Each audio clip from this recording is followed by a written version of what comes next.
Ce soir, nous allons explorer des mondes qui n'auraient pas dû exister, des planètes si extrêmes, si violentes, si impossibles que même les physiciens qui les ont découvertes ont dû vérifier leurs calculs plusieurs fois avant d'y croire.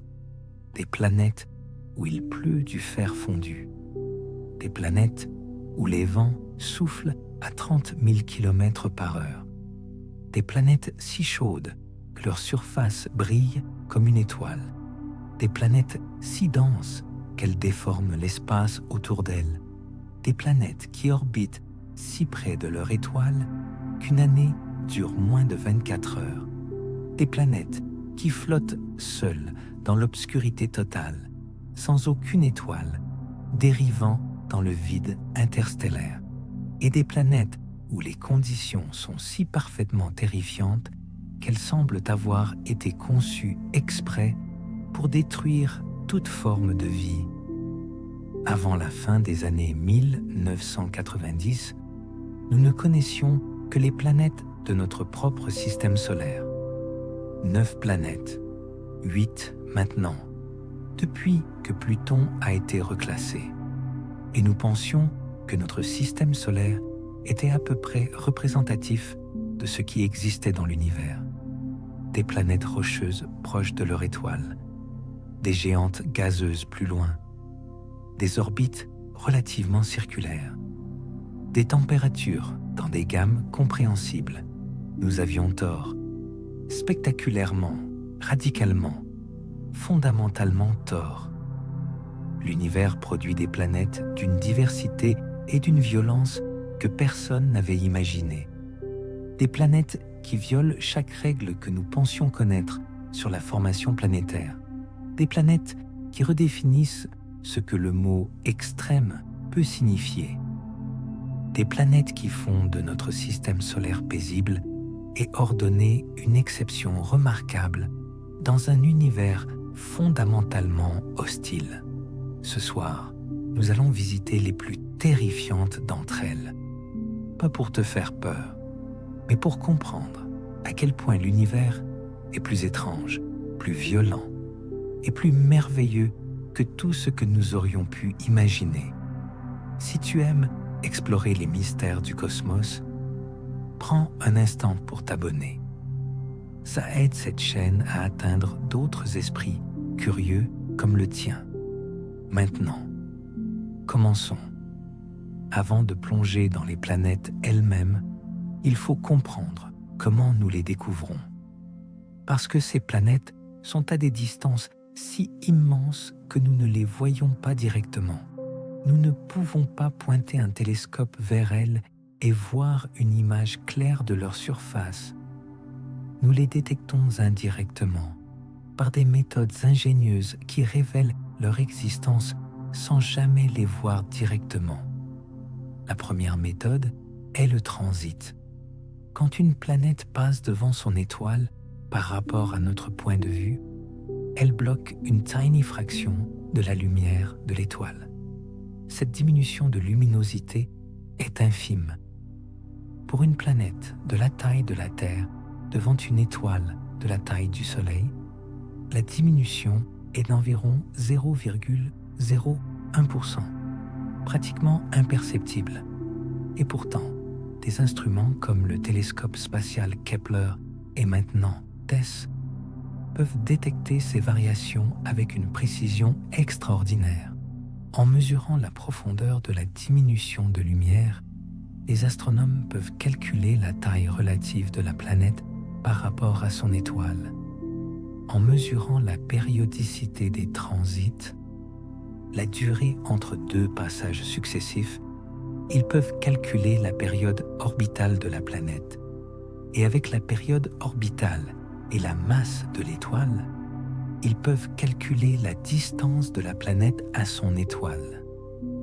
La deuxième méthode est la vitesse radiale. Une planète en orbite autour d'une étoile exerce une attraction gravitationnelle sur cette étoile. L'étoile ne reste pas parfaitement immobile. Elle oscille légèrement, se déplaçant vers nous et s'éloignant de nous en réponse à la gravité de la planète. ces mouvements sont minuscules. Pour une planète de la masse de Jupiter, l'étoile peut osciller à environ 12 mètres par seconde. Pour une planète de la masse de la Terre, l'oscillation est de l'ordre de 9 cm par seconde. 9 cm par seconde. Une personne qui marche lentement. Et pourtant, les spectrographes modernes peuvent détecter ces variations avec une précision suffisante pour découvrir des planètes. Ces deux méthodes combinées ont permis de découvrir des milliers d'exoplanètes, des planètes en dehors de notre système solaire. À ce jour, nous en connaissons plus de 5500. Et parmi elles, certaines sont tellement étranges, tellement extrêmes, tellement terrifiantes, que chacune mérite d'être explorée en détail. Commençons par peut-être la plus connue des planètes terrifiantes. À 63 années-lumière de nous, dans la constellation du Renard, se trouve une planète qui a fasciné et horrifié les astronomes depuis sa découverte en 2005. Elle s'appelle HD 180 9733b. Vue de loin, elle ressemble presque à notre Terre. Elle est bleue, un beau bleu cobalt profond. Et c'est là que toute ressemblance avec notre planète s'arrête définitivement. HD 189 1733b est ce qu'on appelle un Jupiter chaud, une géante gazeuse de la taille de Jupiter, mais qui orbite à une distance infime de son étoile, tellement proche que sa période orbitale est de seulement 2,2 jours terrestres. 2 jours et 2 heures pour faire le tour complet de son étoile. À cette distance, la température de côté jour de la planète atteint environ 1000 degrés Celsius. Mais cette chaleur n'est que le début des horreurs de cette planète. L'atmosphère de HD 189 1733b contient des silicates, des particules de roche vaporisées par la chaleur intense. Ces particules de silicates se condensent en altitude pour former des nuages de verre, et ces nuages de verre précipitent. Sur HD 189 1733b, il pleut du verre. Pas métaphoriquement, littéralement. Des fragments de verre silicatés tombent de l'atmosphère. Et ils ne tombent pas doucement. Les vents sur HD 189 1733b soufflent à environ 8700 km par heure. Pour comparaison, les ouragans les plus violents sur Terre atteignent à peine 350 km par heure. Les vents de HD 189 1733b soufflent 25 fois plus vite que les ouragans les plus violents jamais enregistrés sur notre planète. Ces vents propulsent les fragments de verre horizontalement à travers l'atmosphère à des vitesses hypersoniques.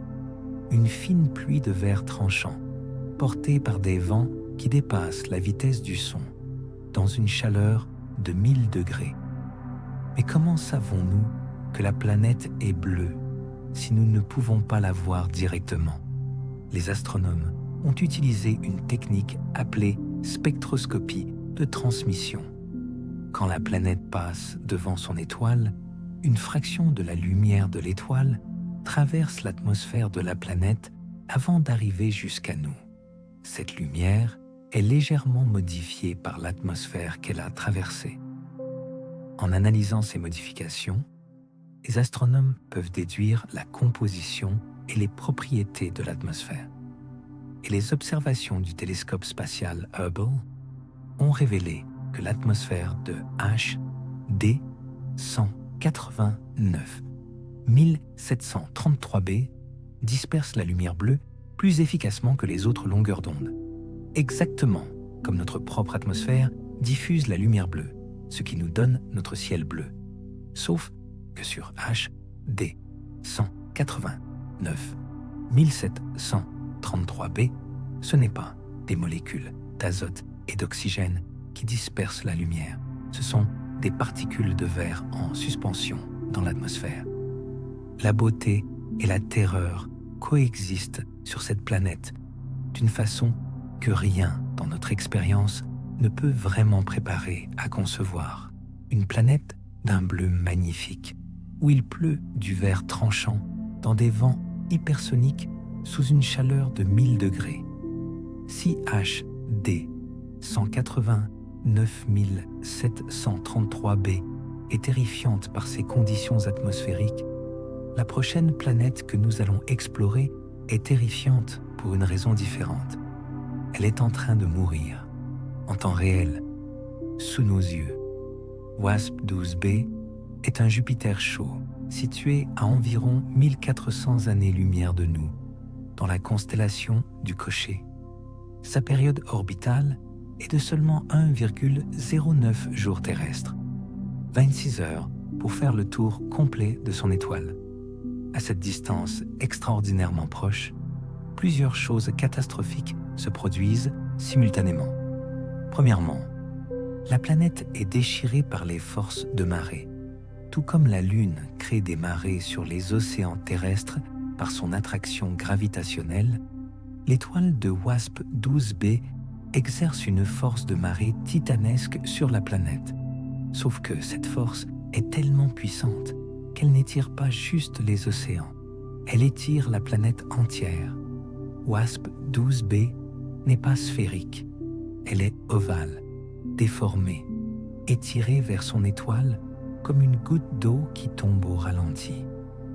L'équateur de la planète est tellement gonflé vers l'étoile qu'il se rapproche dangereusement du point de Roche. Le point de Roche est la distance à laquelle les forces de marée deviennent plus fortes que la gravité qui maintient un corps ensemble. Au-delà du point de Roche, les matériaux se fragmentent et se dispersent. WASP-12b approche de ce point. Et la conséquence est visible. La matière de la couche supérieure de l'atmosphère de WASP-12b s'échappe continuellement. Un flux de gaz s'écoule de la planète vers son étoile. WASP-12b perd de la masse en permanence. Les astronomes estiment qu'elle perd environ 189 000 milliards de kilogrammes par an.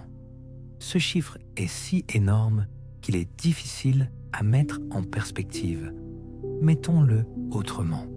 La Terre a une masse d'environ 6 fois 10 puissance 24 kg. WASP-12b perd chaque année environ 189 000 milliards de kilogrammes.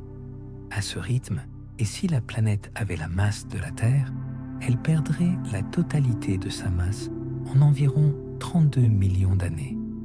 WASP-12b est bien plus massive que la Terre, donc elle mettra plus longtemps à disparaître.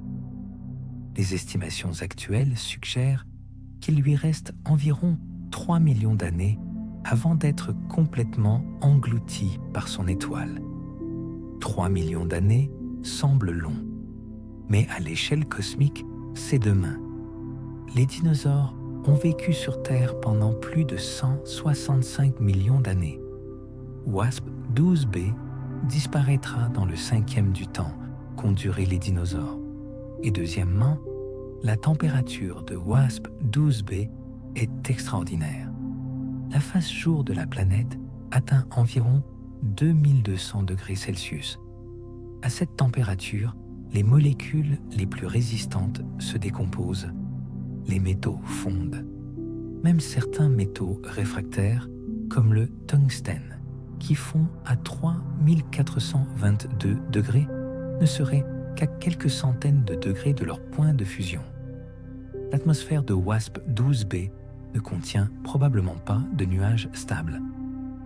Tout est trop chaud pour que quoi que ce soit se condense. C'est un enfer de gaz surchauffé, déformé par des forces de marée titanesques, perdant lentement sa substance vers une étoile qui le dévore. Voici maintenant une planète qui a initialement semblé presque attrayante, jusqu'à ce qu'on comprenne vraiment ce qu'elle est. 55. Cancri. Est une super-Terre. Une planète rocheuse, avec environ 2 fois le diamètre de la Terre et environ 8 fois sa masse. Elle orbite autour de l'étoile 55 Cancri, à environ 41 années-lumière de nous, dans la constellation du Cancer. Sa période orbitale est de 17,7 heures, moins d'une journée terrestre pour faire le tour complet de son étoile. Et elle a fait la une des journaux en 2012 quand des astronomes de l'université Yale ont publié une étude suggérant quelque chose d'extraordinaire. La composition de 55 Cancri pourrait être largement faite de carbone, et dans les conditions de pression et de température qui règnent à l'intérieur d'une planète de cette masse et de cette taille, le carbone cristallise. En quoi cristallise le carbone sous haute pression? En diamant. Les médias du monde entier ont immédiatement titré « Une planète en diamant découverte à 41 années-lumière ». C'était fascinant. Mais voici la réalité. La surface de 55 Cancri n'est pas une étendue scintillante de diamants que l'on pourrait ramasser. La surface de 55 Cancri est un océan de lave, un océan global de roches fondues. La température de surface atteint environ 2400 degrés Celsius du côté exposé à l'étoile. Même du côté nuit, la température reste autour de 1100 degrés Celsius. Cette différence de température entre les deux faces est intéressante en elle-même. 55 Cancri, est en rotation synchrone avec son étoile, comme la Lune l'est avec la Terre. Elle présente toujours la même face à son étoile. Donc il y a une face jour permanente, brûlante, au-delà de l'imaginable, et une face nuit permanente, légèrement moins brûlante, mais toujours à 1100 degrés. Mais les observations du télescope spatial Spitzer ont révélé quelque chose d'inattendu. Le point le plus chaud de la planète n'est pas au centre de la face jour, là où l'irradiation stellaire est la plus intense. Il est décalé d'environ 40 degrés. Ce décalage suggère que la chaleur est transportée par des processus dynamiques à la surface, des courants de lave en mouvement qui redistribuent la chaleur. Un océan global de roches fondues en circulation, déplaçant la chaleur d'un endroit à l'autre comme les courants océaniques terrestres déplacent la chaleur dans nos océans, mais à 2400 degrés, avec des vagues de lave à la place des vagues d'eau. Et si les estimations sur la composition en carbone sont correctes, sous cet océan de lave en surface se trouverait effectivement une couche de carbone sous pression extrême, du diamant, des milliers de kilomètres de diamants, une planète avec un manteau de diamants couverte d'un océan de lave orbitant à une vitesse folle autour de son étoile. Voilà ce que planète de diamants signifie réellement. Maintenant, parlons d'une planète qui pose un problème fondamental à nos modèles de formation planétaire. Kepler 78b. Découverte en 2013 par le télescope Kepler, cette planète est presque identique à la Terre en taille et en masse. Son diamètre est environ 1,2 fois celui de la Terre. Sa masse est environ 1,7 fois celle de la Terre. Sa densité est similaire à celle de la Terre, suggérant une composition similaire de roches et de métal. Si tu regardes uniquement ces chiffres, Kepler 78b ressemble à une cousine de la Terre. Mais voici le problème. Kepler 78b orbite à une distance de seulement 900 000 km de son étoile. Pour comparaison, la Terre orbite à 150 millions de kilomètres du Soleil. Kepler 78b orbite à moins d'un centième de la distance Terre-Soleil. Sa période orbitale est de 8,5 heures. 8 heures et demie pour faire le tour complet de son étoile. À cette distance, la surface de Kepler 78b est chauffée à environ 2000 à 3000 degrés Celsius. Là encore, un océan de lave en surface. Mais ce n'est pas la chaleur qui rend Kepler 78b vraiment terrifiante. C'est son existence même. Voici le problème fondamental. Quand les planètes se forment, elles se forment à partir d'un disque de gaz et de poussière qui entoure une jeune étoile. Ce disque a une limite intérieure, une distance minimale en deçà de laquelle les matériaux ne peuvent pas se condenser pour former des planètes. Cette limite est déterminée par la chaleur de l'étoile.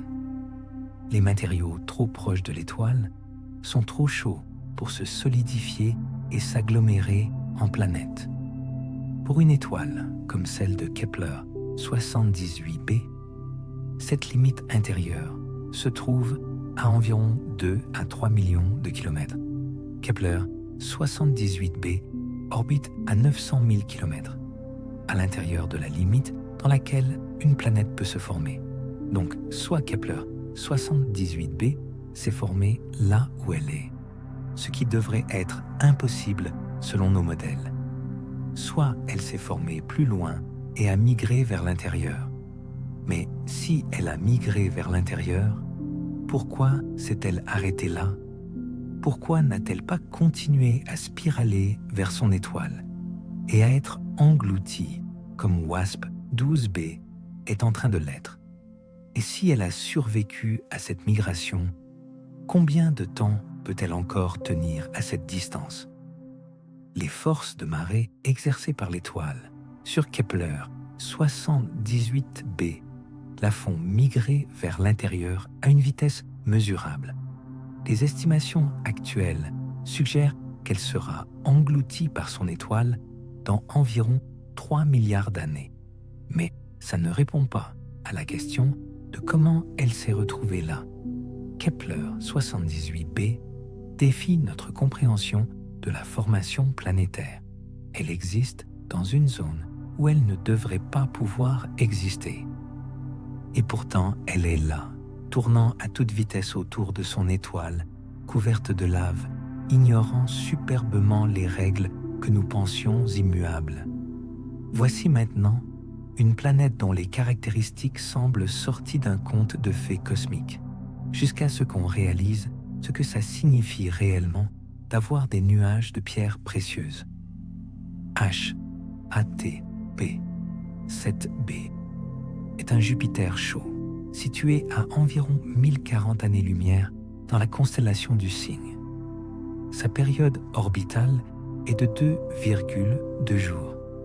Sa température de côté jour atteint environ 2860 degrés Celsius.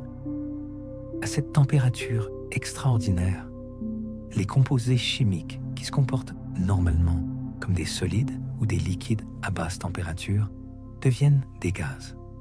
Des composés comme le corindon. Le corindon est le minéral dont sont faits les rubis et les saphirs. Les rubis sont du corindon contenant des traces de chrome qui lui donnent sa couleur rouge. Les saphirs sont du corindon contenant des traces de fer et de titane qui lui donnent sa couleur bleue. Sur HATP7b, le corindon est vaporisé par la chaleur intense du côté jour. Ces vapeurs de corindon sont transportées par les vents atmosphériques vers le côté nuit plus froid. Là, quand la température descend suffisamment, le corindon se condense. Il se solidifie. Il forme des nuages de corindon, des nuages de rubis et de saphirs. Dans les zones de transition entre le côté jour et le côté nuit, là où la température passe progressivement de 2860 degrés à des températures un peu moins extrêmes, ces nuages précipitent. Il pleut des rubis et des saphirs sur HATP 7b. Des cristaux de corindon rouges et bleus, tombent de l'atmosphère dans des vents qui soufflent à des milliers de kilomètres par heure. Mais attends, ne t'emballe pas trop vite. Ces cristaux de corindon ne sont pas des gemmes pures, taillées et polies. Ils sont de minuscules cristaux microscopiques et ils tombent dans une atmosphère à des centaines ou des milliers de degrés Celsius, dans des vents hypersoniques, sur une surface qui n'est probablement qu'un océan de roches fondues. La beauté de pluies de rubis et saphirs et la réalité terrifiante de cristaux microscopiques dans des vents hypersoniques sur une planète en enfer coexistent dans le même phénomène. Les observations qui ont permis cette découverte viennent du télescope spatial Kepler. En mesurant précisément la luminosité de HATP7b, les astronomes ont détecté des variations qui indiquent d'importants changements dans la couverture nuageuse. Ces variations ne sont pas périodiques et régulières, elles fluctuent de façon irrégulière, ce qui suggère que les nuages de corindon sur HATP7b ne sont pas stables. Ils se forment, se déplacent, se dissipent de façon chaotique.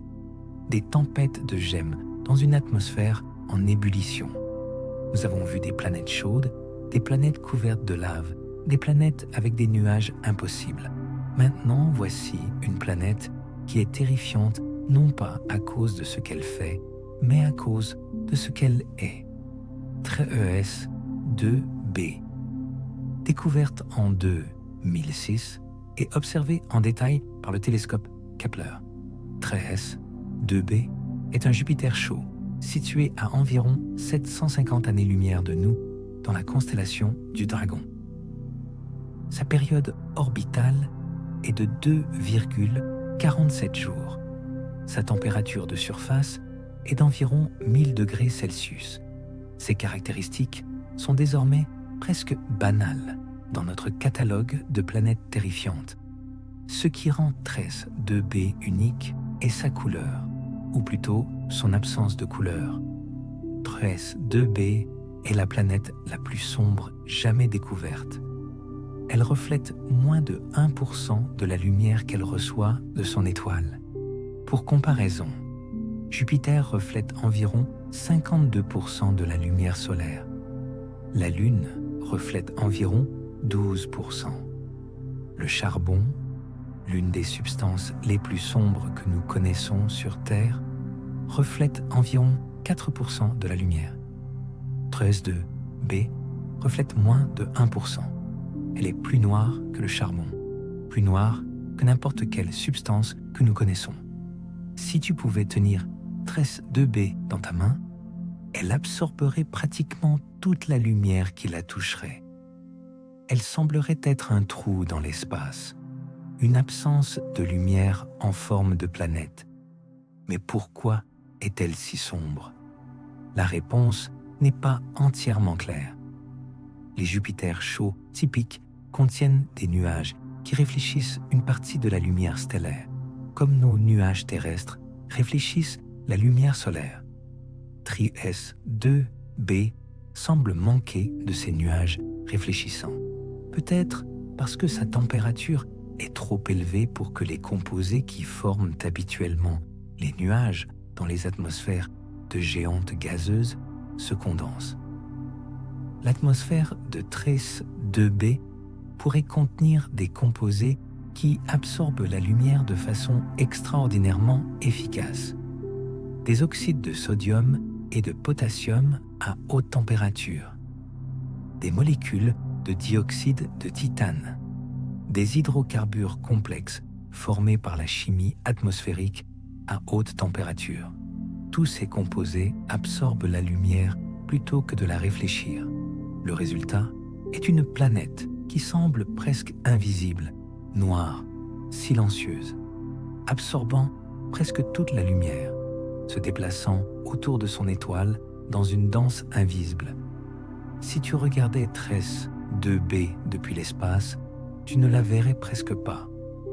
Juste une légère distorsion dans le fond stellaire quand elle passe devant des étoiles lointaines. Une planète qui refuse de révéler sa présence, plus noire que tout ce que nous avons créé, plus noire que tout ce que nous connaissons. Voici maintenant quelque chose qui semble physiquement impossible. Une planète couverte de glace, à une température de 430 degrés Celsius. Cette planète s'appelle Gliese 436b. Elle est située à environ 33 années-lumière de nous dans la constellation du Lion. C'est relativement proche pour une exoplanète.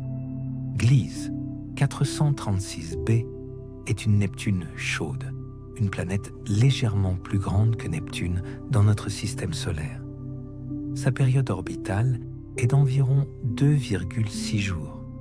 Sa température de surface est d'environ 430 degrés Celsius. À 430 degrés, l'eau devrait être à l'état de vapeur. L'eau bout à 100 degrés Celsius à la pression atmosphérique terrestre. Mais Gliese 436b n'a pas une pression atmosphérique terrestre. Elle est beaucoup plus massive que la Terre. Sa gravité est beaucoup plus forte et la pression dans son intérieur est colossale. Sous des pressions suffisamment élevées, les molécules d'eau ne peuvent pas se déplacer librement comme dans la vapeur ou même dans l'eau liquide.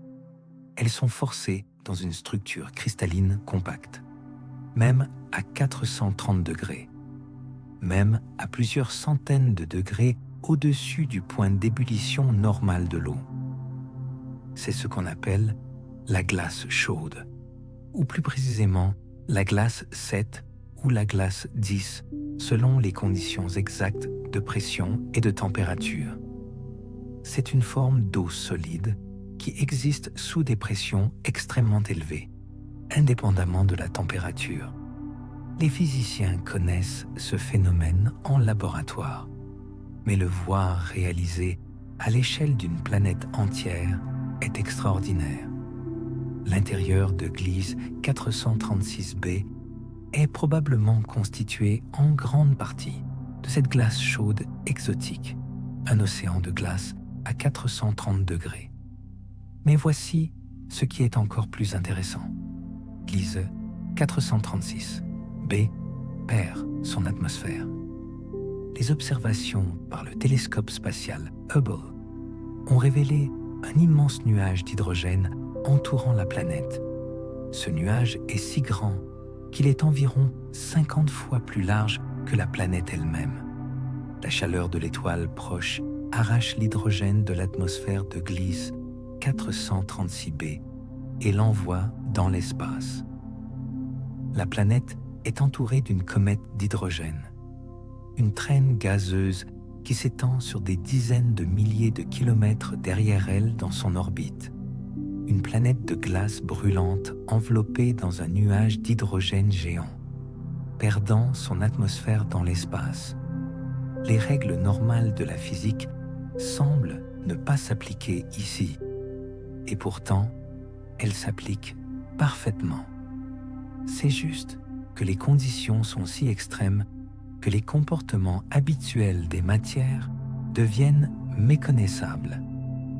Nous revenons maintenant à une catégorie de planètes qui semble vouloir redéfinir continuellement ce que « extrême » peut signifier. WASP 76 b.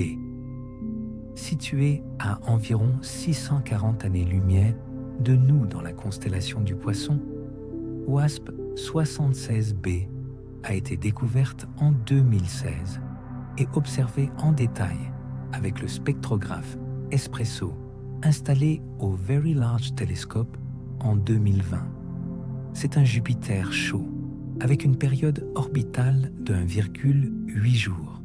Sa face jour atteint environ 2400 à 2600 degrés Celsius. À cette température, les métaux qui constituent les roches planétaires ne sont pas seulement fondus, ils sont vaporisés.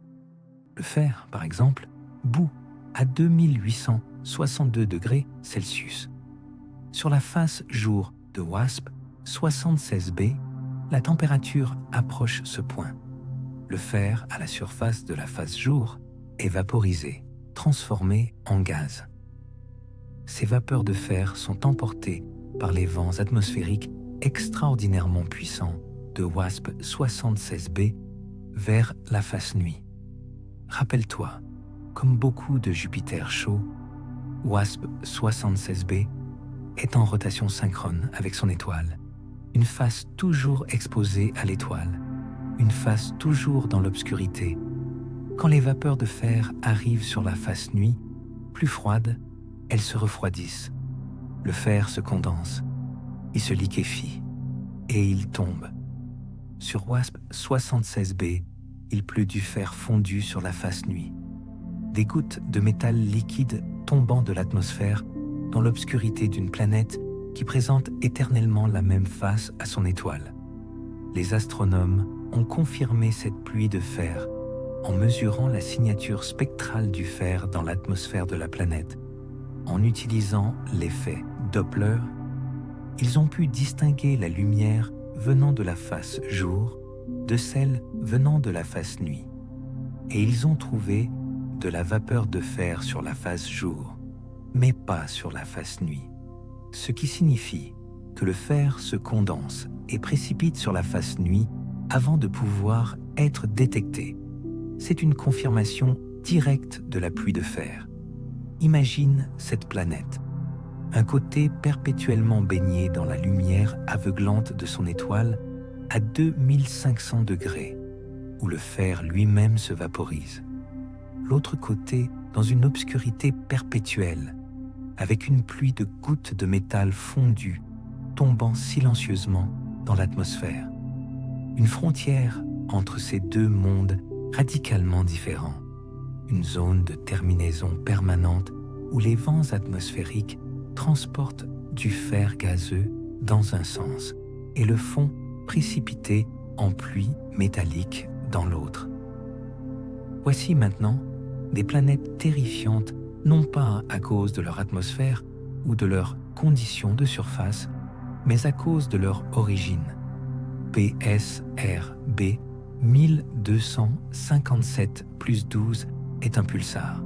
Un pulsar est une étoile à neutrons en rotation rapide. Une étoile à neutrons est ce qui reste après qu'une étoile massive explose en supernova. Quand une étoile, plusieurs fois plus massive que le Soleil, arrive en fin de vie, son cœur s'effondre en une fraction de seconde. La matière est comprimée avec une telle force que les électrons et les protons fusionnent pour former des neutrons. Il en résulte une sphère d'environ 20 km de diamètre. 20 km, mais contenant la masse d'une étoile. La densité d'une étoile à neutrons est si extrême qu'une cuillère à café de sa matière pèserait environ 1 milliard de tonnes. 1 milliard de tonnes dans une cuillère à café. PSRB 1257 plus 12 est l'une de ces étoiles à neutrons. Elle tourne sur elle-même environ 161 fois par seconde. 160 et une rotation complète par seconde. Et elle possède 3 planètes en orbite autour d'elle, ce qui est extraordinaire en soi. Comment des planètes peuvent-elles orbiter autour d'un pulsar? L'explosion de supernova qui a créé cette étoile à neutrons aurait dû détruire n'importe quelle planète préexistante. La théorie la plus acceptée est que ces planètes se sont formées après la supernova, à partir des débris de l'étoile explosée. Des planètes nées de la mort violente d'une étoile, construites à partir des cendres radioactives d'une explosion nucléaire cosmique. Mais voici ce qui rend la vie hypothétique sur ces planètes absolument impossible. Et pourquoi elles sont si terrifiantes? Un pulsar émet des faisceaux de rayonnement électromagnétique intenses depuis ses pôles. Ce rayonnement tourne avec le pulsar, 161 fois par seconde. Les planètes de PSRB 1257 plus 12 sont donc bombardées par des faisceaux de rayonnement intenses 161 fois chaque seconde. Les niveaux de radiation sur ces planètes sont des milliards de fois supérieurs à ce que n'importe quelle forme de vie connue pourrait survivre.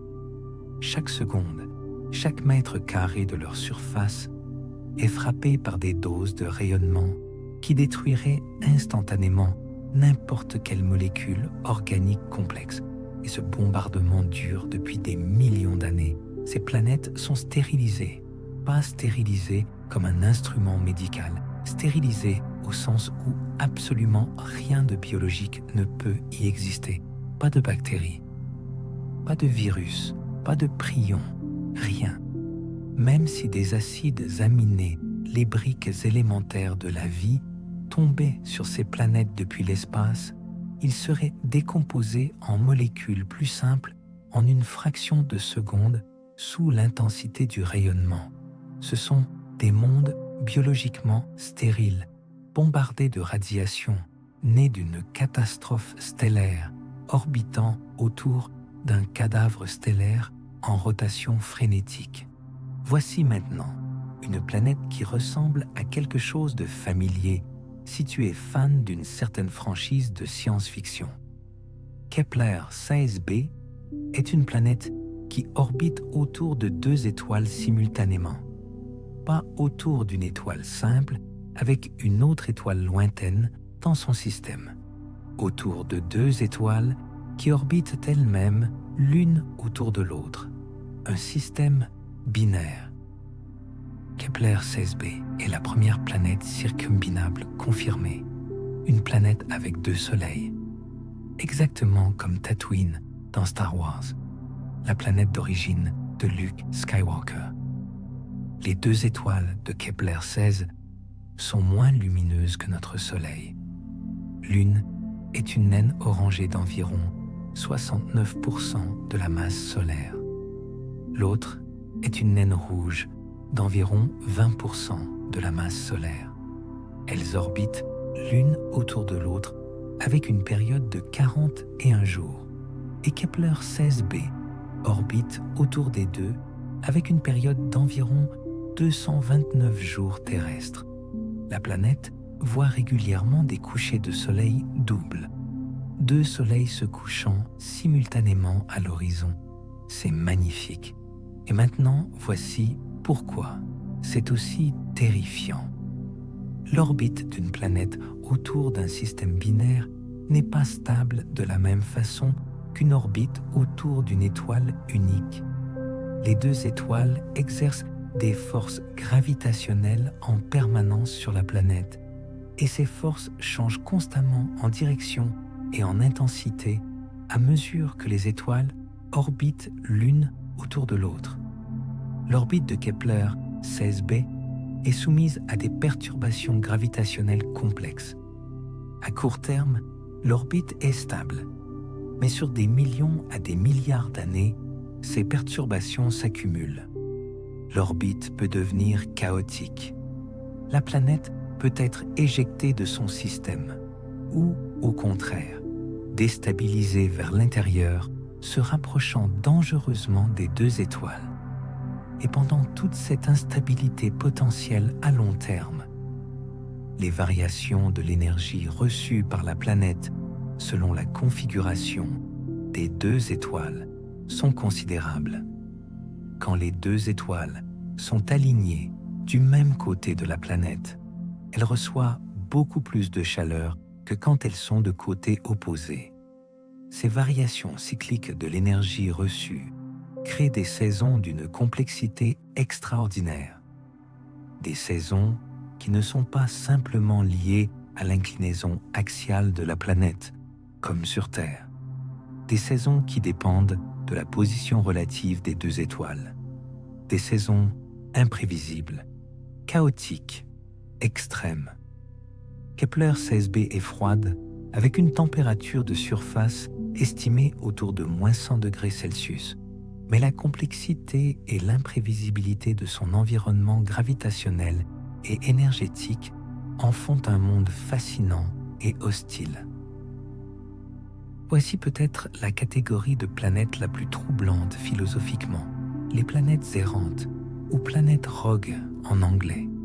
Des planètes qui n'orbitent autour d'aucune étoile, des planètes qui dérivent seules dans l'espace interstellaire, dans l'obscurité totale, dans le froid le plus absolu, sans lumière, sans chaleur, sans système solaire, juste des mondes rocheux ou gazeux, solitaires, voyageant à travers le vide entre les étoiles. L'existence de ces planètes a été confirmée pour la première fois avec certitude grâce à des observations de micro-lentilles gravitationnelles. Quand une planète errante passe exactement entre nous et une étoile lointaine, sa masse courbe légèrement la lumière de cette étoile, créant une amplification momentanée de la luminosité apparente. Ces événements durent quelques heures à quelques jours, et en analysant la courbe de lumière de ces événements, les astronomes peuvent déduire la masse et parfois d'autres propriétés de l'objet qui passe. Les estimations actuelles suggèrent que les planètes errantes pourraient être extrêmement communes dans notre galaxie. Certaines études suggèrent qu'il pourrait y avoir autant de planètes errantes que d'étoiles dans la Voie lactée. 200 milliards d'étoiles. Peut-être 200 milliards de planètes errantes. Des mondes solitaires dérivant dans l'obscurité. Comment ces planètes se retrouvent-elles seules dans l'espace? Plusieurs mécanismes sont possibles. Certaines pourraient avoir été éjectées de leur système natal par des interactions gravitationnelles avec d'autres planètes ou avec une étoile passant à proximité. D'autres pourraient s'être formées directement dans l'espace interstellaire sans jamais faire partie d'un système planétaire. De la même façon que les étoiles se forment à partir de l'effondrement de nuages de gaz, des planètes pourraient se former directement à partir de nuages de gaz interstellaires plus petits. Sur ces planètes, il n'y a pas de lumière, pas de jour, pas de nuit, juste une obscurité permanente et totale. La température de surface est proche du zéro absolu. La température du fond cosmique, environ moins 270 degrés Celsius. Mais voici quelque chose d'intéressant. Certaines de ces planètes errantes pourraient avoir des noyaux encore chauds de leur formation. Comme la Terre a un noyau liquide chauffé par la désintégration d'éléments radioactifs. Et si une planète errante suffisamment grande a un noyau suffisamment chaud, et si son atmosphère est suffisamment épaisse pour retenir cette chaleur interne, elle pourrait maintenir une température de surface bien au-dessus du zéro absolu. Elle pourrait même avoir des conditions compatibles avec la présence d'eau liquide, dans l'obscurité totale, sans aucune étoile à l'horizon, alimentée uniquement par sa propre chaleur interne, une vie qui n'aurait jamais vu une étoile, une biosphère dans l'obscurité complète. C'est hypothétique. Nous n'avons aucune preuve de vie sur des planètes errantes, mais l'idée que des formes de vie pourraient exister dans ces mondes solitaires, dérivant éternellement dans le vide interstellaire sans jamais voir une étoile, est à la fois terrifiante et profondément fascinante. Voici maintenant une planète terrifiante pour une raison très différente des autres. Elle ne nous terrifie pas par sa chaleur ou ses pluies métalliques. Elle nous terrifie par ce qu'elle pourrait nous dire sur notre futur. Kepler 452 b, découverte en 2015 par le télescope. Kepler 452 b est la planète la plus similaire à la Terre jamais découverte jusqu'à cette date. Elle est environ 60% plus grande que la Terre en diamètre. Elle orbite autour d'une étoile de type G, similaire à notre Soleil. sa distance à son étoile est presque identique à la distance Terre-Soleil. Sa période orbitale est de 385 jours, presque exactement une année terrestre. Elle est dans la zone habitable de son étoile, la zone où la température permet la présence d'eau liquide en surface. Tous ces paramètres font de Kepler 452b une candidate fascinante pour une planète potentiellement habitable. Mais voici la partie terrifiante. L'étoile de Kepler 452b est environ 1,5 milliard d'années plus vieille que notre Soleil. Notre Soleil a environ 4,6 milliards d'années. L'étoile de Kepler 452b a donc environ 6 milliards d'années. À mesure qu'une étoile vieillit, elle devient progressivement plus lumineuse. Notre propre Soleil est aujourd'hui environ 30% plus lumineux qu'il y a 4 milliards d'années. Et il continuera à devenir plus lumineux. Dans environ 1 à 2 milliards d'années, le Soleil sera suffisamment lumineux pour que la Terre sorte de la zone habitable. Les océans s'évaporeront.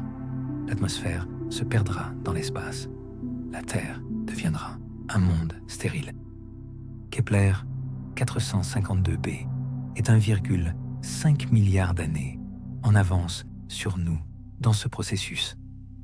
Si la Terre et Kepler 452b ont eu des histoires similaires, si Kepler 452b a développé de la vie, si cette vie a évolué en intelligence, cette intelligence est maintenant confrontée à un Soleil qui devient de plus en plus chaud et lumineux. Kepler 452b est peut-être en train de devenir inhabitable. Peut-être que maintenant même, les océans de Kepler 452b commencent à s'évaporer. Peut-être que la planète entre dans un processus irréversible d'emballement climatique. Si une civilisation existe sur Kepler 452b, elle regarde peut-être son étoile devenir progressivement une menace, calculant le temps qu'il leur reste, cherchant des solutions ou abandonnant tout espoir. Kepler 452b est peut-être un miroir de notre futur, un aperçu de ce qui attend la Terre dans 1 milliard d'années. Et cette pensée est peut-être plus terrifiante que toutes les pluies de fer fondu et tous les vents hypersoniques des autres planètes que nous avons visitées ce soir. Après toutes ces planètes brûlantes, voici l'extrême opposé, la planète la plus froide jamais découverte dans une orbite planétaire normale, OG LE 2005b LG 390 LB. Ce nom barbarement complexe vient de la méthode de détection utilisée.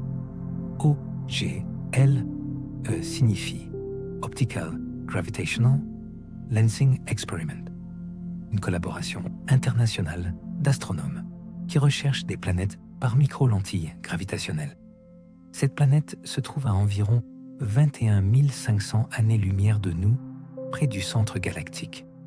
C'est l'une des planètes les plus lointaines jamais découvertes.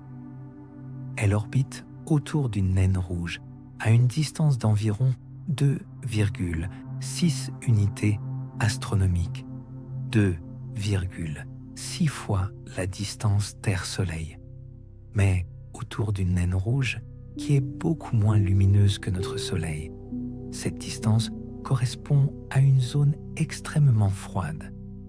La température de surface estimée de cette planète est d'environ moins 220 degrés Celsius, moins 220 degrés. Pour comparaison, la température la plus basse jamais enregistrée sur Terre est d'environ moins 89 degrés Celsius en Antarctique. OG LE 2005 BLG 390 LB est environ 130 degrés plus froide que le record de froid terrestre. À moins 220 degrés, pratiquement tout est gelé. L'eau, évidemment. mais aussi le dioxyde de carbone, le méthane, l'éthane, l'ammoniac, des gaz qui sont gazeux dans les températures auxquelles nous sommes habitués et qui sont des solides à moins 220 degrés.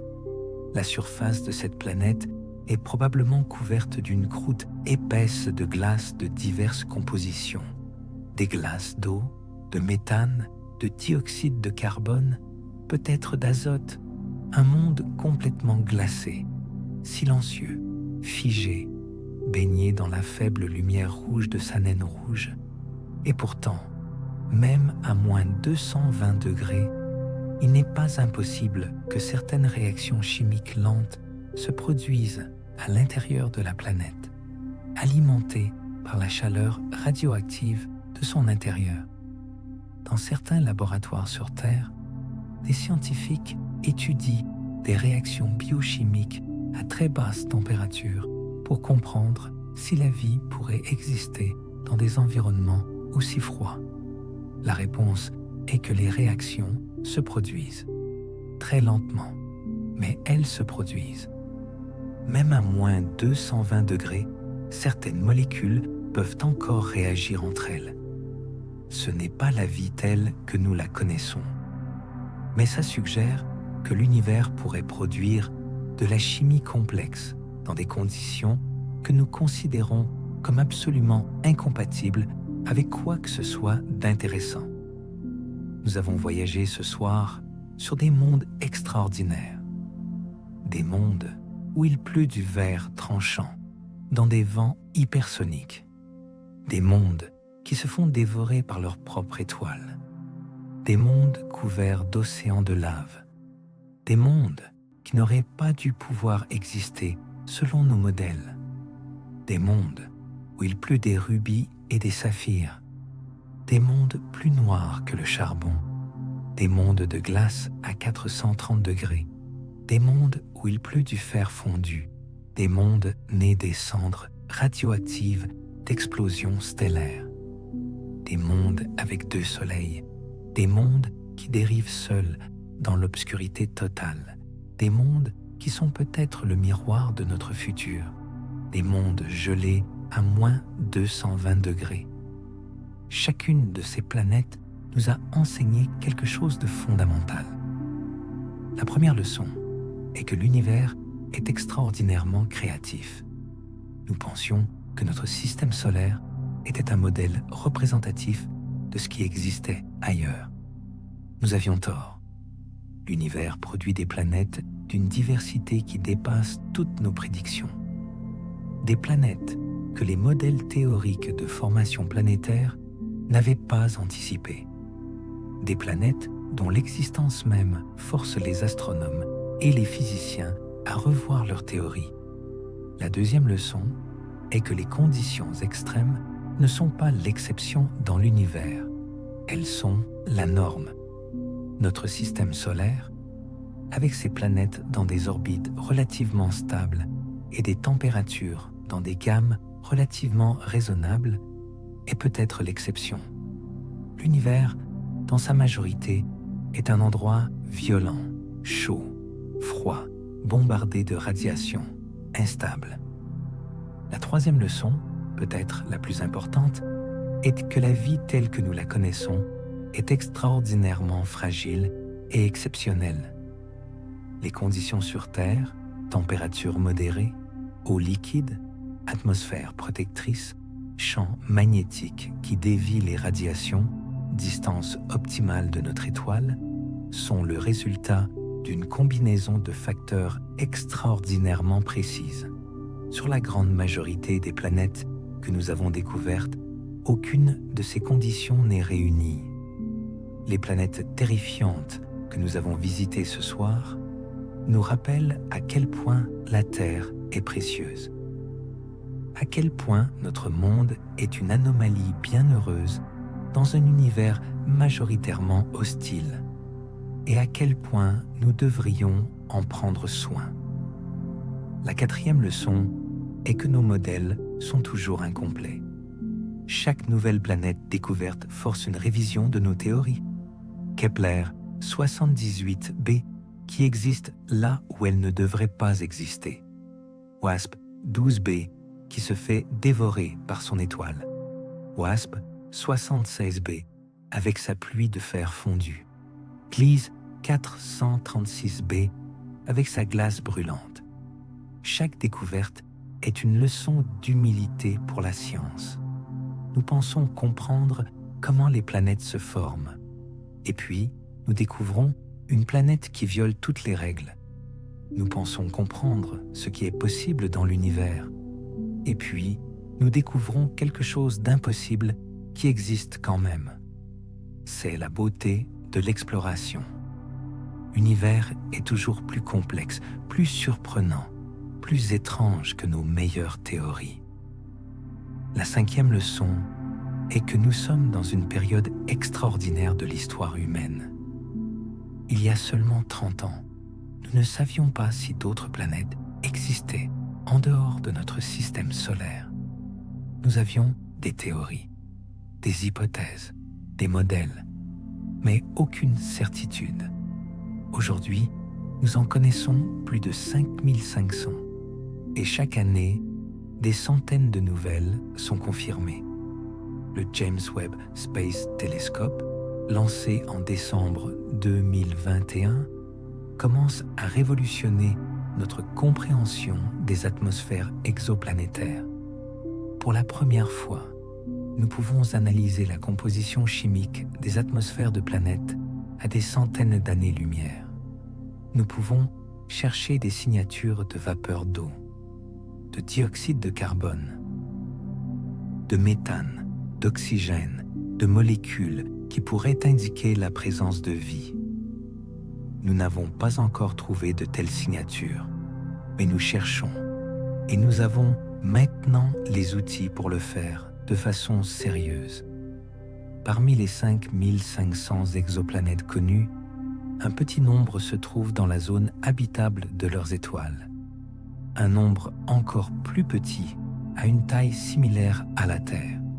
Un nombre encore plus petit combine taille terrestre, ET zone habitable.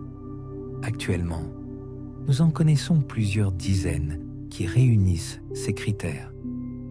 Parmi elles, peut-être quelques-unes ont des conditions suffisamment similaires à la Terre pour permettre la vie. Peut-être qu'aucune. Peut-être que plusieurs. Nous ne savons pas encore. Mais dans les prochaines décennies, avec des télescopes de plus en plus puissants, nous aurons peut-être une réponse. Et cette réponse pourrait être la découverte la plus importante de toute l'histoire humaine. Ce soir, nous avons exploré les planètes les plus terrifiantes jamais découvertes. Des mondes si extrêmes qu'ils semblent sortis de la science-fiction. Des mondes qui défient notre compréhension de ce qui est possible. Et chaque planète que nous avons visitée nous a rappelé quelque chose d'essentiel. L'univers ne nous doit rien. Il ne s'est pas organisé pour créer des endroits confortables pour la vie.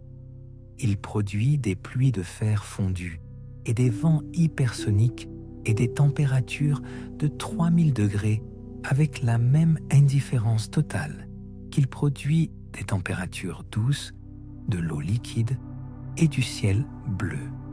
La Terre n'est pas spéciale parce que l'univers a voulu la créer spéciale. La Terre est spéciale parce qu'elle existe dans un espace de paramètres extraordinairement étroit, au sein d'un univers qui explore toutes les possibilités sans restriction. Un espace de paramètres si étroit que la plupart des planètes n'y entrent pas, si étroit que notre existence sur cette planète particulière est le résultat d'une probabilité que l'esprit humain a du mal à saisir. Et cependant, nous sommes là, regardant ces planètes terrifiantes depuis notre monde exceptionnel, les comprenant, les nommant, les classifiant dans nos catalogues, des pluies de verre de HD 189 1733b, les rubis et saphirs de H ATP 7b, la noirceur absolue de 13 2b, la glace brûlante de Gliese 436b, le fer fondu de WASP 76b, les planètes qui dérivent seules dans l'obscurité, les planètes qui se font dévorer par leur étoile, les planètes qui n'auraient pas dû exister. Toutes ces merveilles terrifiantes sont là-bas, existant, tournant, brûlant ou gelant dans l'indifférence totale du cosmos. Et nous sommes ici, sur notre petit monde bleu fragile, à les observer avec nos instruments et à tenter de les comprendre. C'est peut-être la chose la plus remarquable de toute cette histoire. Pas les planètes terrifiantes elles-mêmes, mais le fait qu'il existe, sur l'une des planètes les moins terrifiantes de l'univers, des êtres capables de regarder vers les étoiles et de voir les autres, de mesurer leur lumière, de déduire leur composition, de comprendre leur histoire et d'être terrifiés par leur beauté.